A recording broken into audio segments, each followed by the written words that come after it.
Assalamualaikum warahmatullahi wabarakatuh. Ketemu di podcast kesayangan kita, 645 Studio. Doni, Ya, hadir di sini tuh dua orang yang luar biasa. siapa itu? Nah, sebentar. Nah, ini ya. Eh, Ibu-ibu, bapak-bapak, wali murid, anak-anakku saya di rumah telah hadir di podcast kesayangan kita ini dua orang yang istimewa. Nah, untuk lebih lanjut, kira-kira siapa beliau-beliau dan kira-kira apa tujuannya? Mari kita simak. Assalamualaikum Bunda, Bapak. Waalaikumsalam. Nah, ini ada Ibu Novi Andari, SSMPD. Siap, Saya panggil Bu Novi ya, Bu ya. siap. Bapak Bramantio Pradipta, Shum and Hum. Betul. Iya. Ini dari Universitas 17 Agustus 1945 Surabaya. Iya. Bunda, selamat datang di sekolah kami. Makasih. Ya, ini SDN Wonokusumo 645 ini memang ya di daerah Surabaya Utara ini memang terkenal biasanya. Terkenal macetnya. Iya, Pak Bram, ini untuk yang pertama Pak Bram. Gimana tadi perjalanannya ke sini Pak Bram? Perjalanan awalnya kan buka map ini arah Kenjeran. Kenjeran ini pasti prediksi saya sih, prediksi kami ini macet karena kan apalagi berangkatnya ini jam berangkat kerja. kerja, berangkat sekolah sehingga pasti wah ini harapannya macet ini pasti. Ternyata benar macet. Kemudian juga agak sedikit bingung karena kan arah Kenjeran tapi kok sudah belok arah sudah belok kiri arah Wonokusumo. Oh, ternyata masuk seperti ini jalannya.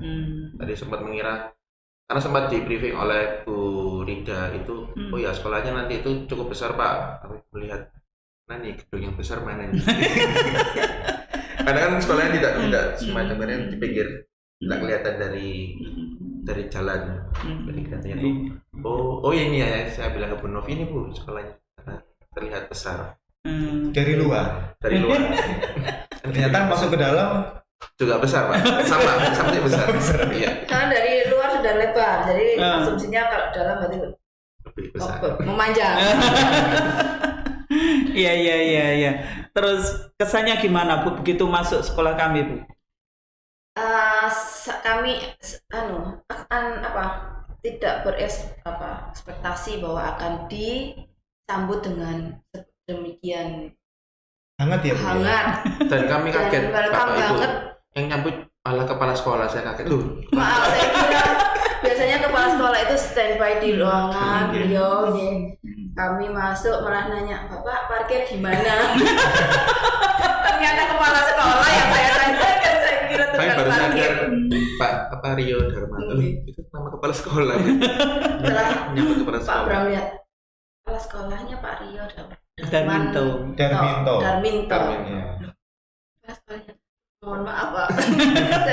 Kami kan masuk itu sudah dibukakan gerbang, dipersilakan masuk. Kemudian ada fasilitas vale juga. Karena ini sekolah SDN WK 6. Silakan Ibu, silakan nanti kami Bantu parkirkan. parkirkan. Nah segitu ininya sambutannya, pelayanannya Luar biasa. sesuai dengan yang Iya. digembar-gemborkan sama kawan kami Dr. Rida itu. Alhamdulillah kesan baik. Alhamdulillah baik. Semoga baik terus lah ya. Amin.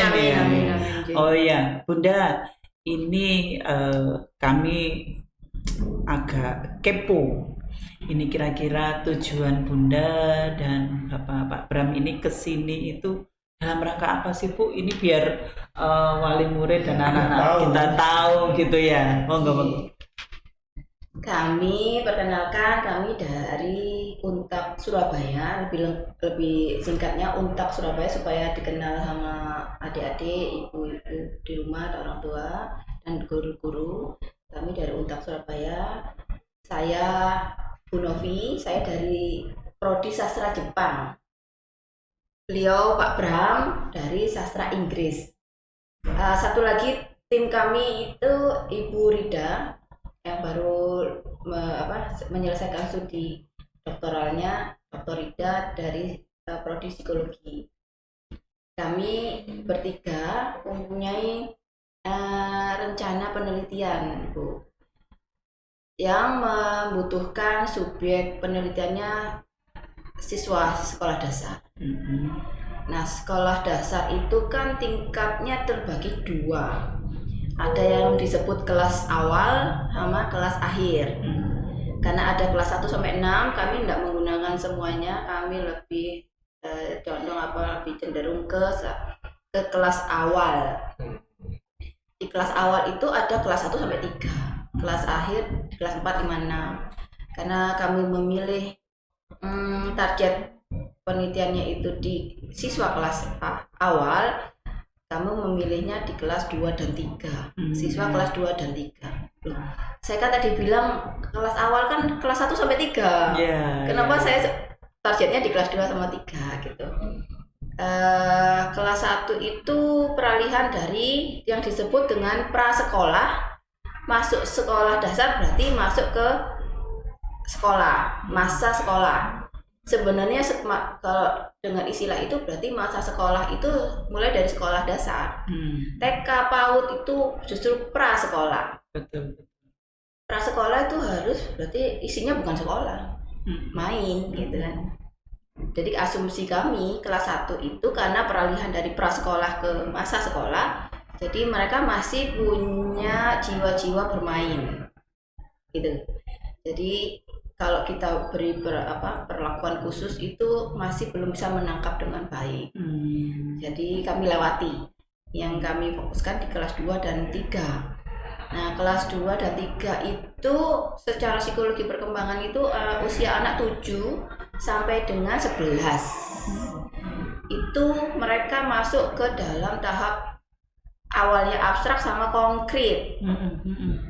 Abstrak itu mereka bisa menerima segala hal, konkret itu bisa fokus terhadap satu hal. Jadi ada kolaborasi di situ. Tapi saya memilih yang lebih banyak abstraknya karena yang masih berkarakter abstrak itu bagi kami ini melakukan segala satunya itu tanpa sadar, tapi mereka sudah tahu apa yang harus mereka lakukan. Mereka sudah bisa menerima, cuman responnya itu tidak terlalu konkret, jadi masih ada alam bawah sadarnya. Nah, tujuan kami ke sini mengharapkan ada kelas 2 sama 3 itu jadi subjek penelitian kami dengan karakteristik seperti itu tadi, bahwa anak usia kelas 2 dan 3 itu sebenarnya masih mengelola alam bawah sadarnya masih cenderung lebih dominan gitu nih. Jadi untuk mengenali diri sendiri dengan beberapa perlakuannya terkait sama tahap-tahapan penelitian yang akan kami lakukan itu secara alamiah muncul. Betul. Jadi nanti ini adik-adik putra-putranya yang kelas 2 dan 3 tahun depan ini yang naik kelas 2 dan 3 itu akan mendapatkan perlakuan dalam penelitian yang berkaitan dengan gaya belajar gitu. Sebenarnya ini nanti juga ada take and give-nya, kita juga akan mendapatkan satu pengetahuan informasi juga gitu ya. Dan bagi kami juga pengalaman baru ya. Ngomong-ngomong masalah Jepang itu kan luar biasa gitu, budayanya di sana. Iya. Nah, ini perlakuannya seperti apa, Bunda? Penelitiannya maksudnya itu? Konsep yang kami sudah coba pikirkan melanjutkan sebenarnya penelitian kami tahun 2014. Waktu itu saya menggunakan subjek penelitian masih satu sekolah, dan kebetulan sekolahnya menyediakan kelas 2 dan 3 itu masing-masing satu kelas, jadi masih sampel kecil. Dihasilkan bahwa konsep awal waktu itu hanya untuk melihat dominan atau kecenderungan dari gaya belajar siswa itu dari 3 hal. 3 aspek: auditorial atau visual atau kinestetik. Tapi di perjalanan penelitian kami menemukan hal yang berbeda. Ternyata tidak setiap manusia atau setiap orang atau setiap individu itu atau pembelajar tidak hanya menguasai atau cenderung memiliki model belajar atau gaya belajar itu satu aspek saja. Yang lebih dekat itu audio visual. Jadi audio sendiri, visual sendiri, kinestetik sendiri, ada tambahan hasilnya ternyata kolaborasi antara audio visual. Nah, berdasarkan hasil penelitian yang 10 tahun yang lalu, akhirnya kami menambah konsep penelitian, menambah variabel 2, yang tadinya 3 aspek, ini variabelnya jadi 5. Pertama, menguji visualisasinya, menguji auditorialnya, menguji dua-duanya visual auditorial dan kinestetik yang terkait sama psikomotorik. Karena anak kelas awal itu masih diuji motorik halusnya gitu. Yang terakhir adalah dengan metode angket. Kenapa angket ini saya coba uji cobakan? Karena menurut saya kan anak kelas 2-3 itu kan karakternya yang sudah saya sampaikan tadi bahwa ini masih alamiah, masih membawa alam bawah sadarnya gitu. Angket ini bisa nggak mereka ngisi? Mereka bisa nggak memahami pertanyaan dan menentukan jawaban berdasarkan individu dari mereka masing-masing gitu. Nah, ini nanti dalam bentuk penelitian. Jadi kami ke SDN Wonokusumo 6 ini mau mengajak kerjasama di penelitian yang kami konsepkan yang terkait itu identifikasi kecenderungan gaya belajar siswa kelas awal melalui media bahasa Jepang dan origami. Luar biasa ini. Ini berarti nanti bisa dipadukan ini ya antara bahasa Madura, bahasa Jepang, bahasa Inggris, bahasa Indonesia. Wow, memang luar Tapi yang biasa. satu yang nggak ada, Apa? bahasa isyarat. Oh, bahasa isyarat. Ya. Satu lagi bahasa kalbu, Pak. Sudah itu Kak. Iya baru tahu ini Pak Bram, ternyata memang ternyata gaya belajar itu bukan hanya 3 ya. Iya. Audio, visual, kinestetik, ternyata memang ada perpaduannya. Audio visual. Ya, audio visual itu kalau mungkin contohnya apa Pak kalau audio visual? Jadi anak itu memang gaya belajarnya itu seperti apa Pak? Belajar melalui video biasanya dari kan ada tampilan gambar dan juga ada tampilan ada suara. Iya, ada gambarnya, ada suaranya. Oh, ini biasa anak-anak buka YouTube Dari itu. kecenderungan anak Gen Z sekarang kan lebih ke hal-hal yang itu ada visualnya. Jadi kan banyak sekarang seperti video-video TikTok itu kan pengetahuan tapi ditulis ada yang dari gerak-gerak, ada yang sambil joget-joget tapi ada teksnya misalnya cara atau tips apa. Karena memang seperti itu kecenderungan sekarang ini karena ada bisa melalui visual, ada tayangannya, kemudian juga ada musiknya sehingga anak lebih bisa menangkap pesannya seperti ini. Kalau saya dan ke atas itu kan biasanya malah ini apa sih malah dilihat cuma dilihat toh nggak tidak mempedulikan musiknya biasanya. Tapi kalau anak sekarang mungkin lebih cenderung oh iya ternyata mereka justru banyak mendapat pengetahuan dari TikTok misalnya tips untuk kuat puasa, tapi ternyata di dalamnya tidak hanya teks saja atau mungkin suara saja orang seperti ceramah gitu, tapi juga ada tampilan musik. Diperagakan. Iya, ada apa? Betul. Dan tidak menutup kemungkinan kalau anak zaman sekarang itu kan banyak yang sudah punya gawe ya Pak ya. Betul. Ya. Banyak sekali gitu. Iya. Nah, jangan-jangan Bapak punya akun TikTok? Jangan, saya tidak punya, mohon maaf. Jadi memang mungkin karena perkembangan teknologi ya. Betul. Jadi bisa mungkin akibatnya gaya belajarnya juga ikut berkembang seperti itu luar biasa. Ada pergeseran paradigma yang tadinya cuma 3 jadi lebih dari 3 atau bahkan satu individu itu memiliki gaya belajar atau lebih enjoy dengan gaya belajar lebih dari satu. Ada yang belajar sambil dengerin musik, ada juga yang dengerin musik itu ganggu. Ya Ada betul, nggak bisa konsentrasi. Konsentrasinya ke musik, belajarnya lupa. Tapi ada yang Ya, belajarnya ya. lebih konsen karena ada musik. Iya. Ada juga yang belajarnya harus pakai musik. Jadi bisa masuk gitu juga ya, musik pelan-pelan Tapi gitu. nggak ada Bu ya yang keganggu sama musik sama keganggu sama bacaan gitu. Ya udah nggak usah belajar aja. Berarti itu tidak niat. Tidak niat. Kan fokusnya ke belajar. Tapi kalau mendengarkan musik sama pacaran, ya kan ini sudah kaca ya. Mendukung sekali ya. Lah itu ya. Ini lah nanti mungkin dari sini nanti orang tua khususnya sebagai objek penelitian akan menerima informasi gaya belajar putra-putrinya gitu ya Bu ya. Jadi Ya ini penting nih Bu. Nggih. Karena bukan kami menyalahkan kurikulum ya Bu, ya. Tapi biasanya kan guru itu mengikuti kurikulum yang ada, sehingga Harus, lebih Bu. cenderung memaksakan ke anak sekolah Iya. belajarnya ya seperti ini. Betul. Mereka suka nggak suka ya belajarmu harus begini. Tapi kalau misalnya guru sama orang tua itu mengenal masing-masing siswanya, ini lebih gampang kalau diajarin dengan cara begini, artinya begini, satu begini. Repot juga ya kalau guru ya. Ya. Paling nggak itu orang tua. Hmm. Jadi orang tua anak saya itu kalau belajar kok suka nonton TV ya. Kalau belajar suka dengerin musik ya. Kalau misalnya dari hasil penelitian ini memang ternyata anak ini cenderung di di visual dan auditori, orang tua itu malah nggak marah-marah.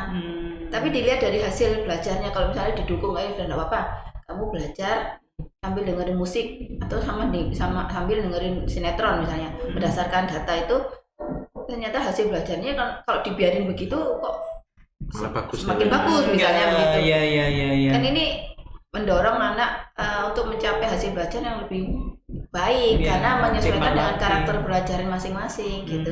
Jadi kami berharap hasil penelitian ini bisa memberikan informasi tidak hanya kepada siswanya sendiri yang mengenali dirinya sendiri, orang tua dan juga guru. Karena orang tua kan perlakuannya ke masing-masing anak ya. Kalau guru mungkin agak susah kalau mengikuti maunya anak masing-masing ya. Jadi ya sekedar untuk informasi untuk guru, tapi khusus kepada orang tua kita ikuti maunya gayanya anak gitu. Yang penting ini bisa bikin mereka bisa menyerap ilmu atau enggak dengan lebih baik itu, lagi gitu harus ya. didukung.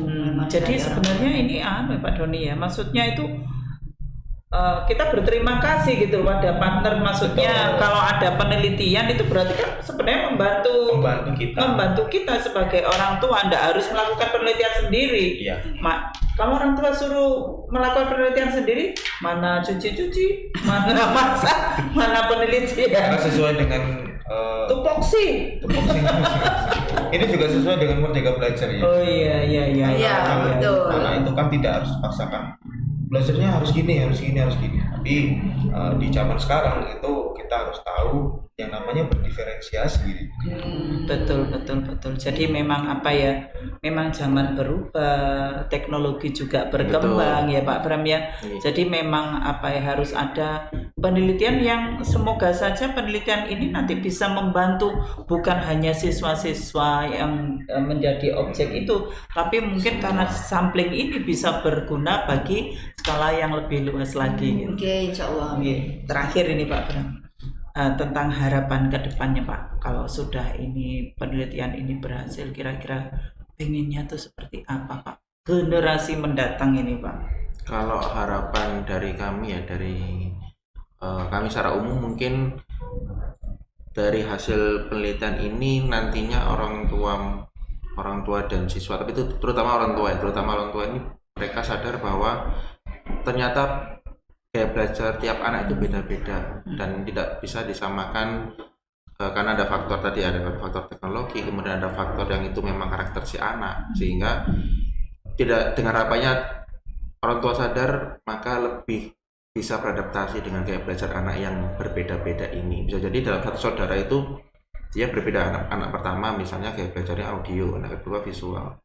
Akhirnya mereka menjadi tidak bahasa Jawanya ngebiah-uyah ya. Betul. Anak harus belajar dalam situasi Seperti tenang. kakaknya. Ya, Gitu. tenang. Ya, kakaknya dulu tenang, dapat nilainya bagus, lebih paham, lebih cepat memahami. Tapi ternyata adiknya ini kok berisik banget ya kalau belajar, harus pakai musik, harus pakai nyetel video. Nah ini akhirnya dimarahi adiknya ini. Kamu tuh belajar tuh harus senang seperti kakakmu. Nah, kan akhirnya kan tidak sesuai dengan karakter si adik. Betul. Akhirnya malah adiknya ini bisa jadi malah tidak mau belajar, Tersiksa sampai soalnya, tersiksa, Bang. stres. Saya belajar sudah ada musiknya. Nah, itu harapannya dengan setelah kami melakukan penelitian ini, secara umum ya orang tua sadar bahwa gaya belajar anak itu berbeda, dan bisa jadi dengan gaya belajar yang berbeda itu mereka bisa malah optimal mendapatkan hasil yang bagus, pendapat pengetahuan yang itu mungkin secara komprehensif lebih bagus. Ketika disamakan dengan yang lain mungkin dia nggak bisa, tapi dengan gaya berbeda itu bisa bagus. Luar biasa ini berarti ya, kakaknya tenang belum tentu adiknya tenang, bisa juga gentayangan Bang. Tidak tenang. Ya, ini memang apa ya, satu topik yang menarik, gimana orang tua itu kadang-kadang itu ya memang proses belajar sepanjang hayat itu ya seperti ini mungkin ya. Jadi enggak sesuatu apa ya, tidak ada yang abadi selain perubahan itu sendiri. Aku kayak filosof. Iya, terima kasih Pak Bram waktunya, Bu Novi luar biasa. Kami berharap semoga nanti penelitian ini bisa berjalan dengan sukses, mencapai apa yang ditujukan, juga nanti semoga saja hasilnya menjadi sumbangsih yang besar bagi kemanusiaan, pendidikan kita ya. Harapan kita juga ini berimbas ke sekolah lain juga ya, tidak hanya sekolah ini juga. Insya Allah. Ya, terima kasih atas kehadirannya. Kita akhiri podcast kita hari ini. Semoga apa yang kita dapatkan, kita obrolkan ini akan mendapat keberkahan. Saya akhiri. Assalamualaikum warahmatullahi wabarakatuh. Waalaikumsalam.